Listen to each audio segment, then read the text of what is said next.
Hello everyone and Assalamu alaikum. Thank you for joining me today in a brand new podcast with a new author of a beautiful book, someone other than a mother. We will have Erin Lane joining us shortly. I'm just gonna wait for her to join me on my live.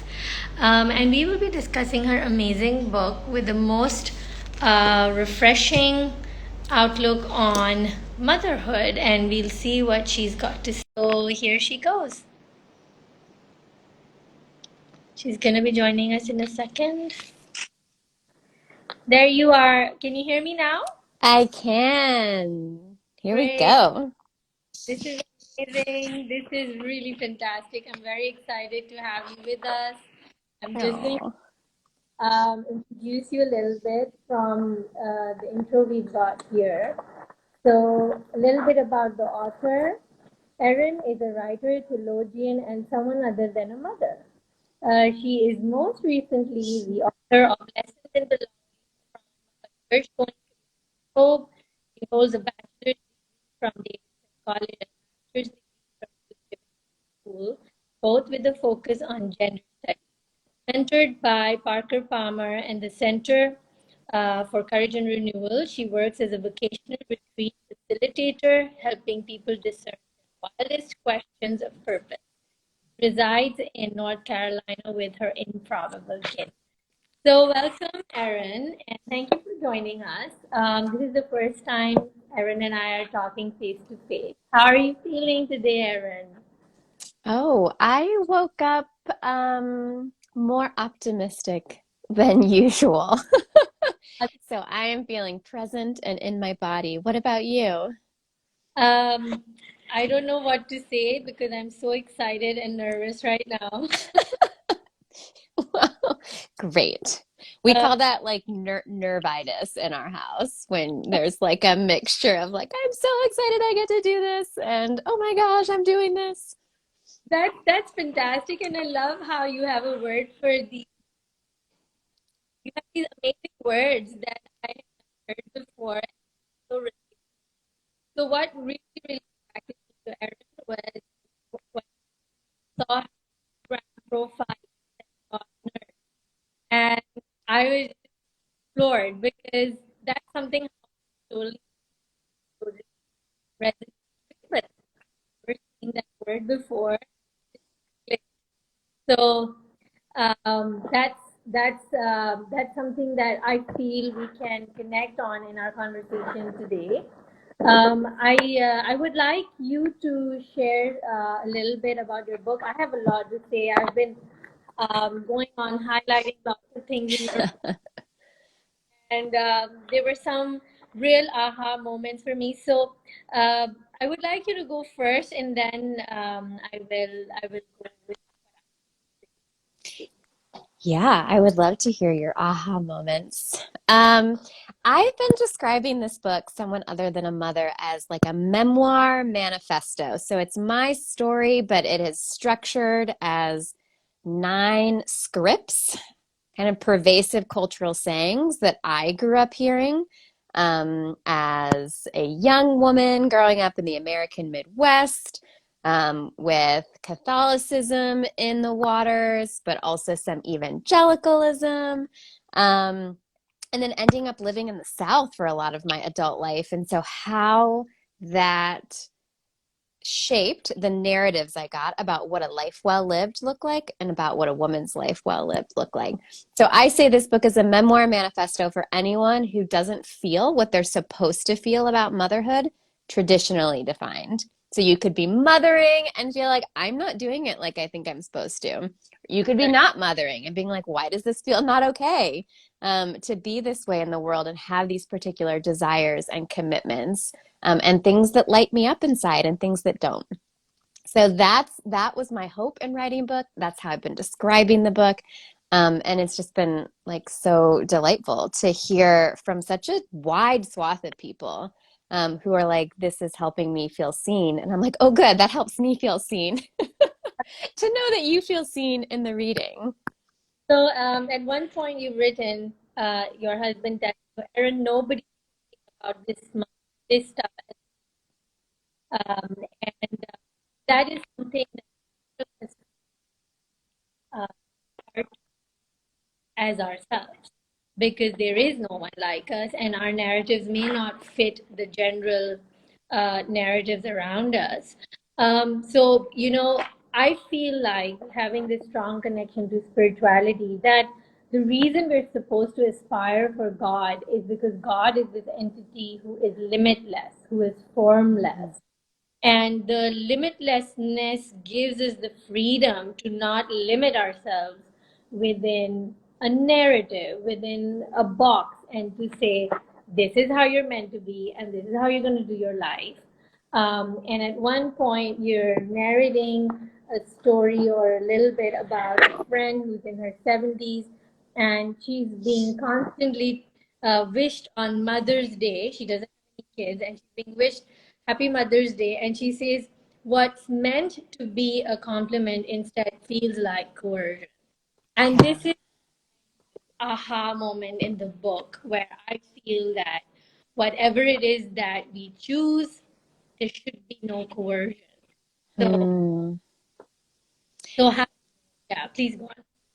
Yes, life is best when chosen. Now, we don't always get to choose everything in life, right? That's the beauty of being a human. If the divine is limitless, the beauty of being a human is that we're limited. And what a fascinating story about how those two realities dance and play and get interwoven over the course of our lives. That's why I'm a God nerd. That interplay completely fascinates me. I think what I want to say about life is best as chosen is that I think the beauty of being a grown up is that we do get to write our own stories. But of course, we're always writing them like within the bigger stories we've inherited. So for me, that's Christianity and that's like American exceptionalism, right? A lot of like crappy stories I've inherited too.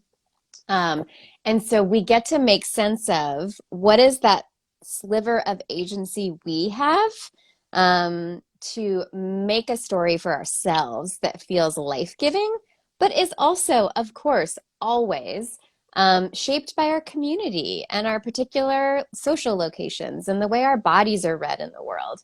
So I don't want to pretend that like we are God and we get to write whatever we want. But I do love what you said. I do think there's so much more freedom than we even know to write our smaller stories within more generous stories and question the stories we've inherited. Are we finding them true? Are they bearing fruit? To use like a biblical metaphor, or are they actually causing our life more harm?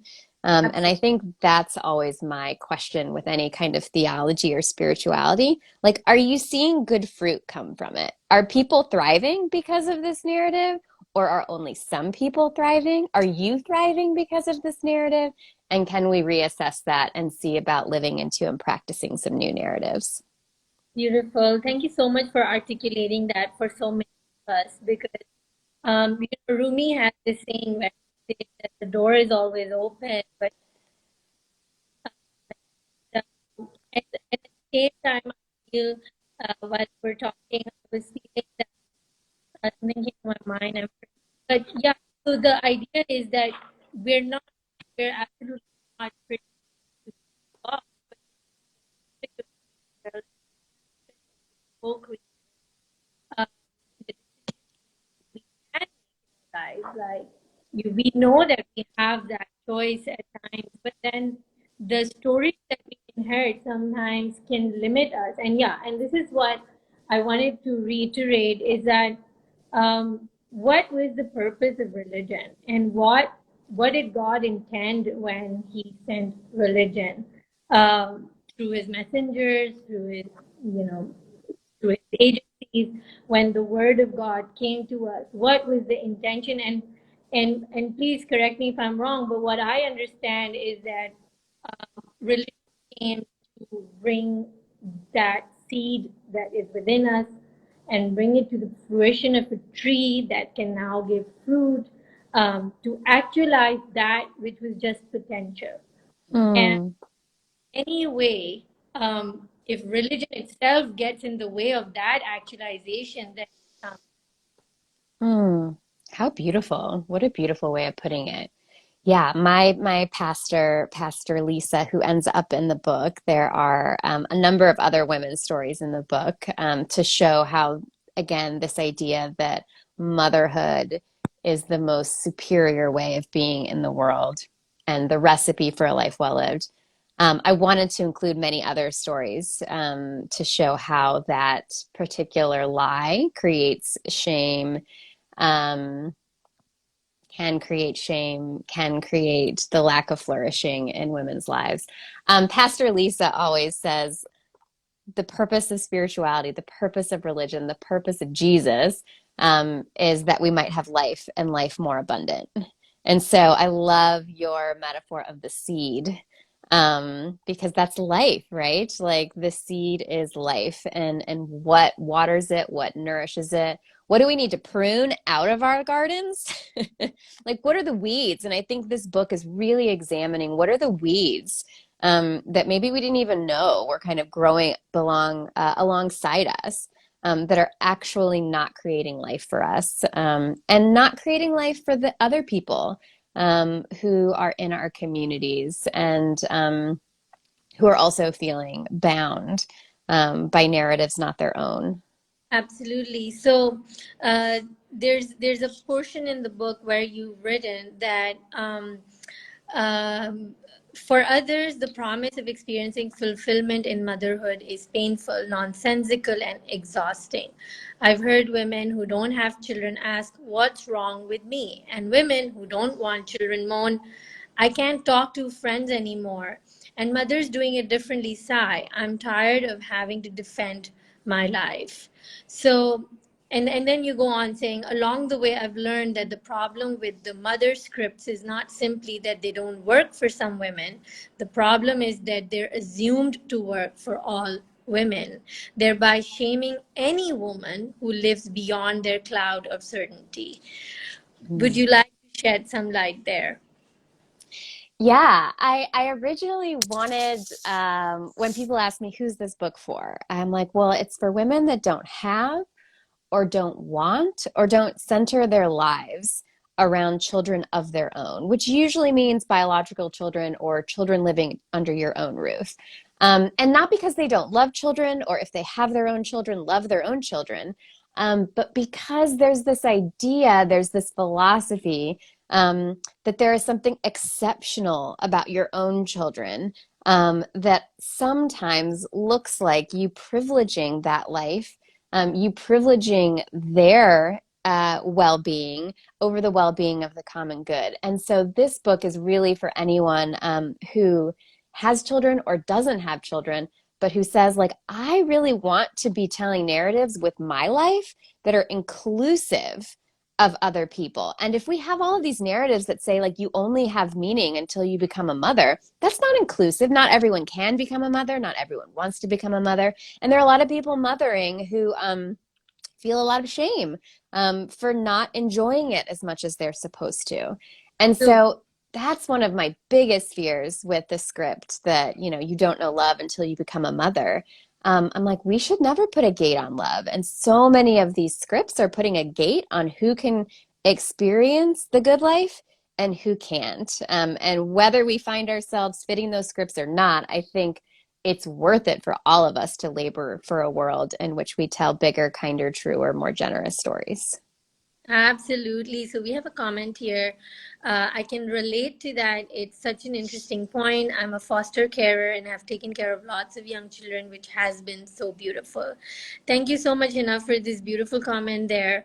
I am so excited to just hear you talk about this because I totally had this. I had these goosebumps when you said that having a way of thinking where your children are privileged in the sense where they come above the greater good, and that is such a refreshing way of putting it, because that is not something that would fit anyone who's going for an egalitarian society, who's looking for equality, who's looking for an ego free I mean, we can't be ego free, but at least striving for that kind of lifestyle or a mindset, right? And for me, it is so essential to have that mindfulness towards it, where, your children don't come above the movement and sustainability of the planet, or the equal good for humanity kind of mindset. Many years ago, I had a vision, and I was grappling with these questions around being a mother. I have three kids of my own, and I became a mother very young. I was 20 when I had my first daughter, and now she's 16. So it's been a journey with kids, and I won't lie. I have some moments where I get extremely frustrated. I have no idea what I'm doing, and the script that you're talking about, where they say mother knows best, more times than less, I really had no idea what a mother is supposed to. Yeah, yeah. Yeah. So I loved it. In your press kit, I read this, and it said the script underestimates the love of non-biological kin, and I don't even know what biological kin and non-biological kin love is, because I don't really differentiate that, right? Because we're humans and we love each other. So, coming back to my vision, and I'm sorry I'm taking your time, but I feel so excited. I had this vision where I saw like these pods coming from the sky, and they were children, and they were being handed to these little tents with caretakers, and then these kids were being handed over to them, and they were being told that this is a precious gift, like a tree, and you have to let it grow into what it needs to grow into. If it's a rose shrub, let it be a rose shrub. Don't enforce it to be a tulip, you know. And that vision had such an impact on me, where I felt like these children are not mine. They're just coming through me, they're not off me, Mm, you know. yeah. And I'm just a passage for this human life to come to this existence, and I'm just a caretaker who's supposed to make sure that this human being reaches its own highest potential, not fulfill my dreams, but fulfill their own potential. Oh, what a good parent. What a good friend. What a good adult in the world. That's beautiful. Thank you, I'm so touched. Thank you. Yeah. And yeah, and I feel like that's what I see again and again in your perspective. Yeah, I thought about this a lot. There's a chapter called Home is Your Highest Duty. And it is this belief that was peddled to a lot of Americans at the beginning of the last century in the early 1900s, that if you focused on your own children, they their well-being would trickle down to the well-being of all of society. But Mhm. that didn't happen, right? When people only saw their own home as their highest duty, they ended up just cultivating really beautiful homes and really privileged children. Yes. And it didn't trickle down to like actually thriving for everyone. And so there's a both and, right? There's like, how can we take the things we desire and love in the world, and those might be biological children and having biological children and being at home with biological children. But how can we take those things we love and open our desire like a door to a wider community of kin, and to use that desire to widen our own desire for people not our own. And I think I'll just tell a quick story, that it doesn't matter how you get there, but you get there. My own Okay. mom, I discovered in writing this book, um, loved children. I mean, I knew she loved us, but like loved children. And I always thought she was the one who taught me to be hospitable, and committed to the common good, because we always had strangers in our house. We always had people living with us, aunts and foreign exchange students. Wow. She was just always, right? Like there's always room for more. And I'm like, yeah, that makes sense. Of course, I would be committed to the common good. And she's like, no, no, no, no, no. I was a single mother. Like, I had to have people constantly coming through the house and staying with us because it helped pay the rent and it was free childcare. Like, I loved you so much. That's why I opened my door to community. And I was like, Mm. oh, how interesting. I loved my community so much. That's how I unexpectedly became a foster parent and later an adoptive parent. So it's like, it doesn't matter like which door you take to get Right. there, but like Okay. whatever you do, find the things that you love and be like, all right, now how's that love going to break me open? How's that going to break me open to something outside my own self and outside my own tribe? Wow. So in Buddhism, they have a word called bodhicitta, and that's what they say. That Mm, feeling deep in your heart that can open your heart, and it can widen the horizon. And I think love becomes the answer in so many things. And that brings us to that really interesting point I had mentioned to you via our email correspondence, where God, is he seen in that perspective of love or not? Is he an exclusive God or an inclusive God? And how has the narratives within religion, whether it's Islam, which is the religion I belong to, or whether it's Catholicism, where you belong, how has the narrative of religion created this exclusivity where we start to see some problems start to come in, whether it's gender, whether it's children or non, mothering a child of your own or not. You know what I mean? Like so many boxes of exclusivity come in. Would love to hear your point. Yeah. yeah, I mean, just the word that's just like tattooed across my brain is, and that's the patriarchy, right? Like, I just think you, to your point earlier, like, God is limitless, but humans, and specifically whoever's been granted power, um, of course, we understand God through our own experiences in our own bodies. But the trouble is when the people who are experiencing God through their own bodies and also holding power, not with, but over other people, begin to make God in their image. And so, of course, right, men conceived of a male God, Yeah. exclusively male. Of course, men conceived of a God that primarily wanted women to mother and care for. Um, and that was the primary way that they would have meaning in the world. Again, I always go back to the Genesis narrative of Adam and Eve that gets so often used in service of very distinct, exclusive gender roles. And Eve means mother of all living. So if you're looking for a good theological argument for like why women are made to mother, you're like, look, the first one was literally named mother of all living. Right. But we also know, right, that she was called helper. And while that's been used to argue for women's submissiveness, Mm. it's also a word used much more frequently throughout the Bible for God. And so I think that's always the rub. The danger, not the rub, the danger is that the people in power will make God in their image. And historically, that was men. And historically, uh, it served them for women to serve in maternal roles. And so, again, often I think the fear of childless women or child free women or women that aren't making motherhood their only and sole and full identity is that those women are harder to control and harder to understand and harder to motivate because they no longer fit the script of what a woman is supposed to want.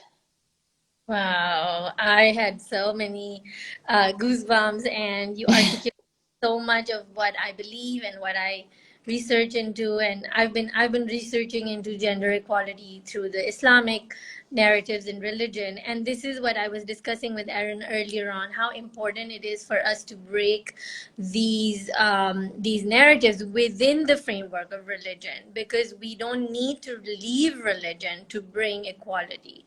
We need Mm. within, because why should I give up my faith just because I want equality, just because I want a voice, just because I want an equal status? And while you were explaining the name of Eve, it was such a beautiful learning for me, because I didn't know the meaning of Eve, and how you said that the word helper is used for God. I want to share something really beautiful, which is connected to the divine feminine, which we use in Sufism. So God in the Quran says that you can call me Allah or you can call me Ar-Rahman. So Rahman is the name of God. And the root word of Rahman comes from Rahama, which is the womb of a mother. And Hmm.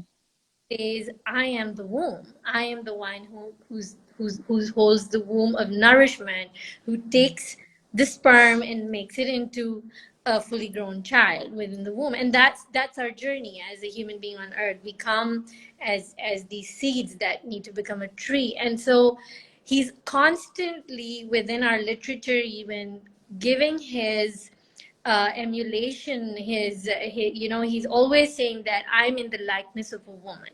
I Hmm. love you more than 70 mothers. I am a Rahman, the one who's with the womb of nourishment.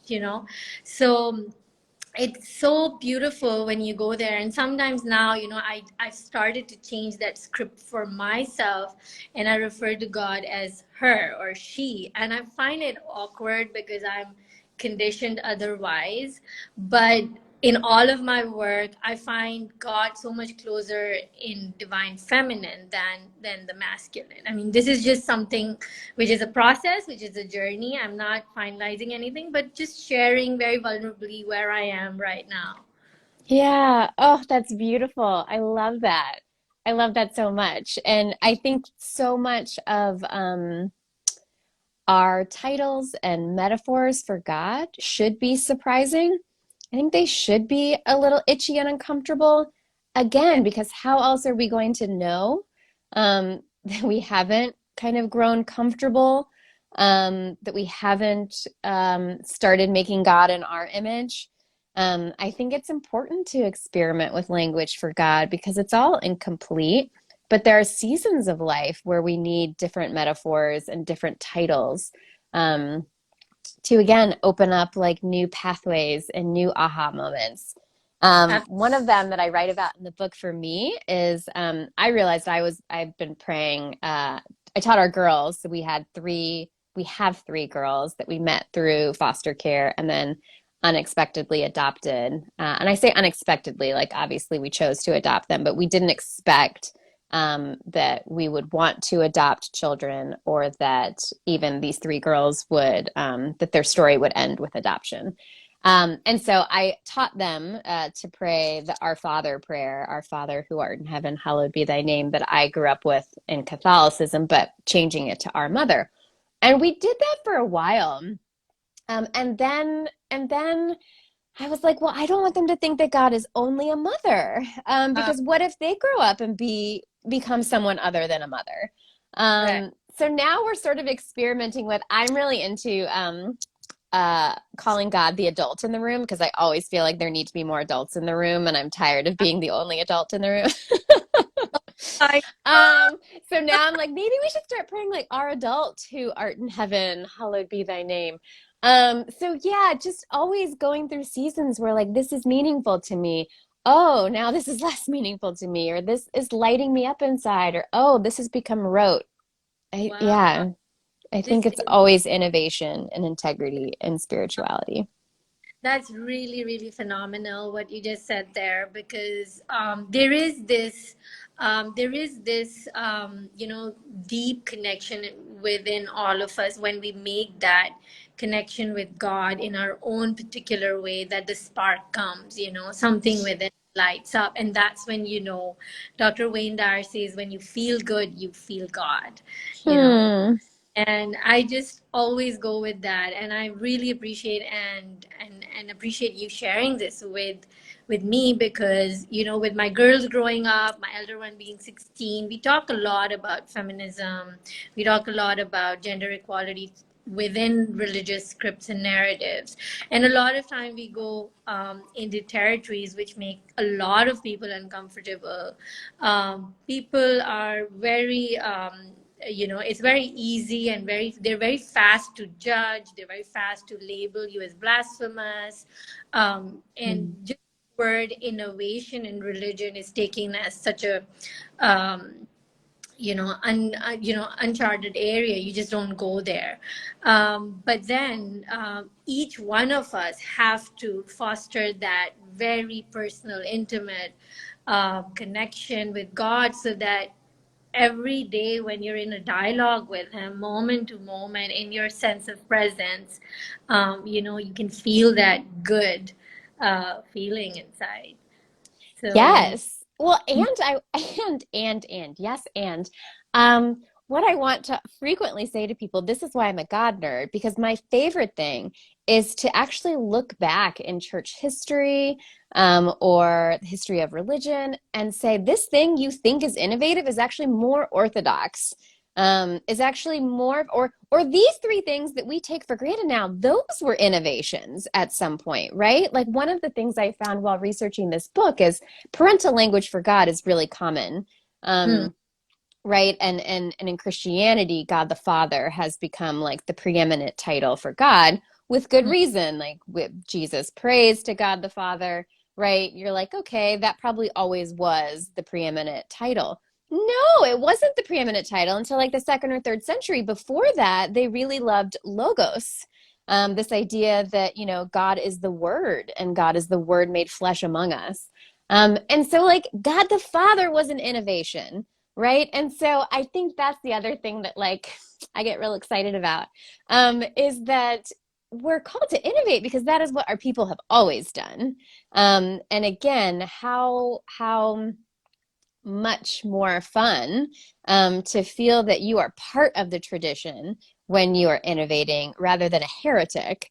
Because guess what? A lot of the things that we do now were once heresies. Um, and so it just kind of gives you, I love taking the long view on spirituality, because it makes me feel less alone, and less outside the bounds and more just like, yeah, I have inherited, the wily, wide ways of my people. beautiful. And Rumi says there are as many paths to God as many there are breaths. So Oh, Rumi. I love I'm him. a God nerd and I'm also a Rumi nerd. Oh, Um, it's a good nerd to be. yeah, it was such a pleasure talking to you, Erin. I don't want to take more of your time as committed. We're done with our 30 minutes. I don't know where time went. Uh, It was ultimate. It was so amazing and refreshing talking to you. I think it's an evidence that living in different continents, belonging to different parts of the world, different religions doesn't separate us. It makes us more and more united Mm, in our commitment to sincerely want good for everyone, want good for humanity, and working towards a better future for everyone. So mm. thank you Oh, so. and thank you. I really am going to take that metaphor of the seed with me today. And I hope anyone that's listening does too, that there is a seed, a divine seed in you. And ask yourself, yeah, what's going to help it flourish? What's cutting all life from it? And how can I tend to that with gentleness today? Thank you so much. There were so many things from you too, my dear. And God bless you and take care. And I hope we speak again. Thank you. I think we will. Take Okay. care. Take care and Bye.